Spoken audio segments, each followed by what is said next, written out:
Hey guys, Stephan Fischer here from AllOffroad. I hope you guys are well. In today's video I will eat my words because I have been wrong.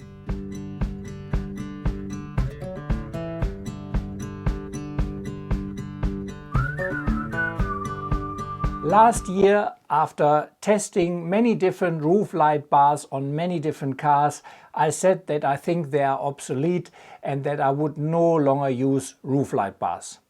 However, Lazer saw that video and asked me to test one more roof light bar, and I have to say it completely changed my mind. In the spirit of complete transparency, please be aware that pretty much every light I tested over the past 7 years I have been given for review and testing purposes. However, like always, this is not a paid review. What you hear are my genuinely unfiltered thoughts, good or bad, and I also will show you some direct comparison footage so you can make up your own mind. So before we get now into the new setup, I first have to explain a little bit in regards to the last video. If you haven't seen it, you can watch it somewhere up here. In the last video I reviewed the Lazer Sentinel 9-inch Elite driving lights and they were absolutely brilliant. I loved them. However, they didn't really fit well on my Rustler bull bar because they contacted the bull bar, and that means some of the screws rattled loose and it just wasn't a good fit for that particular bull bar.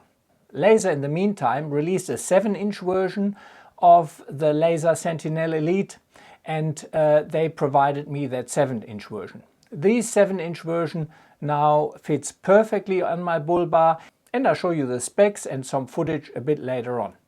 So as I said previously, after the last video, Lazer contacted me and asked me to give one other light bar a go, and that is the Lazer Linear Elite 36. 36 is roughly a 40-inch light bar which just fits under my roof rack. To be honest, I wasn't that convinced, but I took up their suggestion and installed the Lazer Linear 36. I won't go over everything here, but what stands out for the Linear Elite 36 is 72 high-efficient premium binned LEDs, the 5000K color temperature, the reduced up and down spread to eliminate bonnet glare, the super slimline aero design which eliminates wind noise and allows easy installation, the wide 60-degree horizontal beam angle. Unfortunately, they are not made in Australia, but they are fully developed and manufactured in the UK. They are IP67, they come with a 5-year warranty, and they do have an incredibly high driver field of view flux of 21,325. What's driver field of view flux? In regards to the raw output figures of any brand, I take them with a pinch of salt. It's not just about the raw numbers, it's understanding what those numbers mean. A lot of brands use raw or effective lumens to showcase their lights, but without consistency in measurement. These figures can mislead. That's where Lazer's approach stands out. They focus on the total driver field of view flux, considering a 90-degree horizontal and a 20-degree vertical field that's useful to the driver. It's not just about the theoretical output, but the real-world factors like reflectivity, lens passage, scatter, and thermal control. In a market where many bend their figures to suit their narrative, the Lazer lamp's field of view flux gives a more honest view of how a light will perform in the actual conditions you'll face. It's a method I find really effective for assessing what you're really getting for your money. You can get more detail about that method on the Lazer's website. Let me also give you quickly the specs of the 7-inch Lazer Sentinel Elite. They are a little smaller version of the 9-inch Sentinel Elite I went over in detail in my previous video. They both have Lazer's great even light distribution I came to love and the 5000K color temperature. The main differences between the two lights are 24 versus 32 LEDs, and as expected they have overall less output as well as less distance and also a slightly narrower beam pattern to the 9-inch Sentinel, as you can see in this comparison. They are class-leading 7-inch LED light, and if you are after a smaller light, it's definitely something I would highly consider. So what made me change my mind in regards to roof light bars? The Lazer Linear Elite is a super slimline light bar, and it is really the first light bar I could mount under my roof rack and a little bit further back, which really eliminated pretty much all of the bonnet glare I had before. Have a look at this example of the Lazer Linear on the left and the Ultravision Nitro Max 305 on the right. Not only is the bonnet glare nearly non-existent, the Lazer also has a better overall illumination, better light color and better distance over the Nitro Max 305. So what do you think? Which one are the better lights? Please leave me a comment in the comment section. I'm keen to hear what you think. During my last adventure through the Flinders Ranges and Simpson Desert, I got to give the new Linear Elite a real run for its money, and I gotta say I was genuinely impressed. Out there in the field you need something good, and this one, it outperformed everything I've tested before. Now that's saying something, because I'm not easily impressed. When I first compared the Linear Elite to the Lazer Sentinel Elite 7-inch, it was clear that the Linear had the upper hand. It was almost like the Sentinel became obsolete just like that.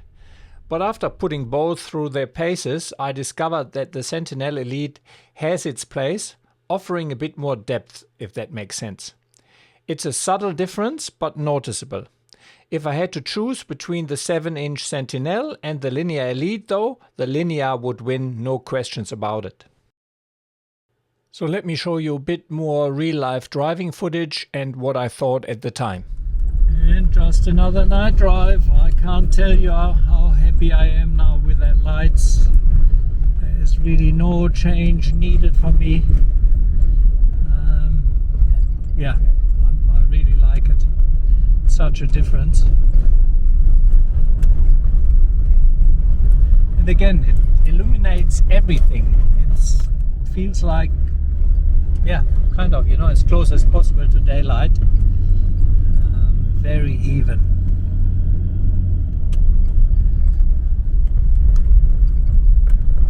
So that are only the Sentinel front lights. The 7-inch, that's the only change I would make. I would run the 9-inch if they would fit on the bull bar, but they don't, so the 7-inch is fine. And switch them off, and that is now the Linear 36 Elite, which is, I reckon, for that size of light bar, the best light bar I have seen, and certainly the best roof light bar I have ever tested so far. I'm not saying there's nothing better, maybe there is, but that is the best I have had in my 12 years of light bars. So you see the Sentinel, just give a little bit close up. But that Linear Elite is, yeah, that's a bomb. I love that bar. That is a day and night difference to the Linear, and which is only half the output, which was also good, but it wasn't, yeah, as notable. Now that's how it's supposed to be. I find it hard to describe how I perceive the differences in the light output, but let me try. Comparing the Ultravision and Lazer LED light bars is like comparing two different times of day. The Ultravision is intensely bright, like a cloud-free midday sun that almost requires sunglasses, producing a more tunnel-like vision. On the other hand, the Lazer offers a more pleasant and natural light, akin to early morning or late afternoon on a cloud-free summer day. It doesn't confine the vision to a tunnel, but provides a distribution closer to natural daylight. So my conclusion, I know laser lights are not cheap, but there are many other light bars and brands in a similar price category, so it's not that they are exorbitantly expensive. From my personal experience, and I have the liberty to run many different light bars, I really find the Lazer light bars the best light bars I have tested so far. Especially the Lazer Linear Elite 36, which I now have on the roof, has incredibly impressed me because of the way it distributes the light, the way it penetrates the output. And on my last trip I had to do a lot of night driving and used it many times, and I'm really super happy with that setup. So I do revise my opinion, and I think a good roof light bar in the correct position is definitely worthwhile having. To be honest, if the 9-inch Sentinel Elite would fit on my bull bar, I rather would run the 9-inch because it's a bigger light, it has more output, it has a little bit wider beam pattern. But with the setup I have now, I'm also very, very happy. One thing I will do a bit more testing in regards to my bull bar light setup is whether I prefer the Lazer 7-inch Sentinel or the RRR 1250 Elite, which I run before, which on paper has more output and a bit better penetration than the Elite. Maybe I run them on the next trip and get a direct comparison. So guys, thanks a lot for watching. I hope the video was useful to you. As always, I run a small self-funded channel and I really need all support I can get. So if you can support it, it would be greatly appreciated if you could head over to Patreon or buy me a coffee, and with the equivalent of a cup of coffee or two per month, you really can help me to maintain doing these videos and provide these reviews for you. Please also don't forget to share, like and subscribe. I know everyone is asking it, and so do I, because it really triggers the YouTube algorithm and YouTube will show the video to more people. So thank you very much, and I hope to see you along the tracks.